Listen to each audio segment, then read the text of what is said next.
Hello learners, welcome to my channel enlighten knowledge. आज हम study करने जा रहे हैं इम्पॉर्टेंस ऑफ कॉस्ट कर्व्स के बारे में।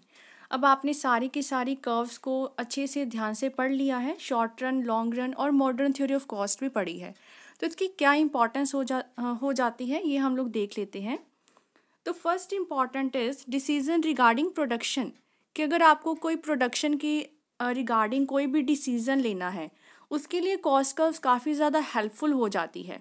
अगर देखा जाए at the time of depression का ऐसा टाइम होता है, मंदी का दौर है जहाँ पे डिमांड भी कम है, चीज़ों का प्राइस भी कम है, इकोनॉमी आपकी स्टेबल नहीं हो पा रही है। तो उस टाइम पे क्या होता है कि फर्म डिसाइड करती है कि क्या उसको प्रोडक्शन करनी चाहिए या नहीं करनी चाहिए। उसके अकॉर्डिंग वो देखते हैं कि कॉस्ट क्या मुझे लग रही है। If at the prevailing low prices, अगर देखो मार्केट में लो प्राइजेस चल रहे हैं उसमें भी अगर फर्म अपनी क्या है एवरेज वेरिएबल कॉस्ट को कवर कर पा रही है। वेरिएबल कॉस्ट में क्या क्या आ जाता है, कॉस्ट रिगार्डिंग आपके रॉ मटेरियल हो गया या कोई भी सामान हो गया, लेबर के वेजेस हो गई, ये सारे क्या है चेंज कर सकते हो जिसको आप पर यूनिट आपकी जो वेरिएबल कॉस्ट है अगर उसको वो रिकवर कर पा रहे हैं तो वो अपनी प्रोडक्शन को क्या करेंगे, कंटिन्यू करेंगे। और अब देखो एवरेज फिक्स्ड कॉस्ट है वो तो आपकी क्या है पढ़ती ही जा रही है, वो पड़ेगी ही, तो उसका लॉस भी वो बियर कर सकते हैं। इसका मतलब ये कि अगर फर्म को लगता है कि मेरी वेरिएबल कॉस्ट है, जो कुछ भी वेजेस रेंट हो गया ये सब कुछ कवर हो पा रहे हैं, तो वो बियर कर लेंगे अपनी एवरेज फिक्स्ड कॉस्ट के लॉस को बियर अप कर लेंगे।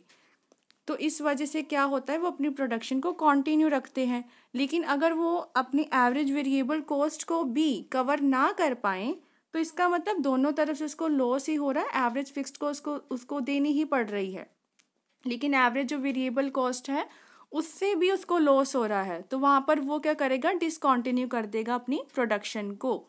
तो ये होता है डिसीजन रिगार्डिंग प्रोडक्शन के डिसीजन लेने में आपके जो कॉस्ट कर्व है वो कैसे हेल्पफुल है। Second is choice of plant.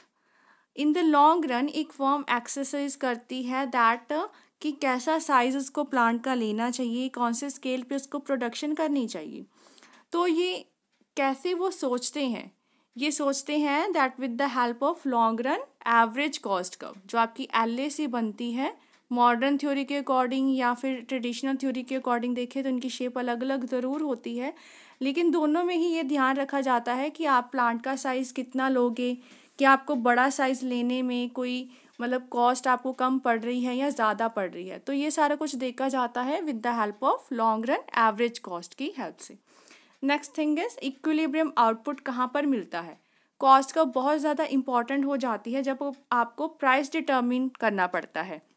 एक जब फर्म डिसाइड करती है कि वो कितने प्रोडक्शन करे कॉमोडिटी का, how many units of a commodity it should produce, तो वो देखते क्या है इसमें, वो देखते हैं मार्जिनल कॉस्ट और मार्जिनल रेवेन्यू कर्व्स का ध्यान दिया जाता है कि मुझे पर एक और यूनिट प्रोड्यूस करने पे कितनी कॉस्ट पड़ रही है या फिर उससे रेवेन्यू क्या आ रहा है उस चीज़ से। अगर मैं वो चीज़ प्रोड्यूस करती हूँ तो मुझे कितना रेवेन्यू मिलेगा, कितनी मनी रिसीव होगी, तो वो सब कुछ देखा जाता है।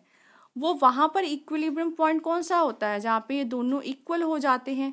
Marginal cost should be equal to marginal revenue, ये आपको कंडीशन मैंने बताई है। और सेकेंड कंडीशन क्या थी, that marginal cost curve cuts MR curve from below, कि जो आपकी मार्जिनल कॉस्ट कर्व है वो कट करेगी आपकी, जैसे ये थी मार्जिनल रेवेन्यू, ये आपकी मार्जिनल रेवेन्यू थी, तो मार्जिनल कॉस्ट क्या है इसको कट करती थी फ्रॉम द बिलो। जहाँ पर ये इक्वल हो जाते थे, M C is equal to M R, वहाँ पर आपको क्या मिल जाता है, इक्विलिब्रियम पॉइंट मिल जाता है।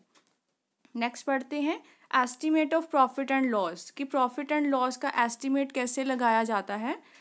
तो एस्टीमेट कैसे है कि weather a firm is earning profit या फिर लॉस। अब ये किससे देखा जाता है, ये देखा जाता है with the help of average cost and average revenue curve से। ठीक है, एवरेज वाली कॉस्ट से देखा जाता है by average cost and average revenue curve.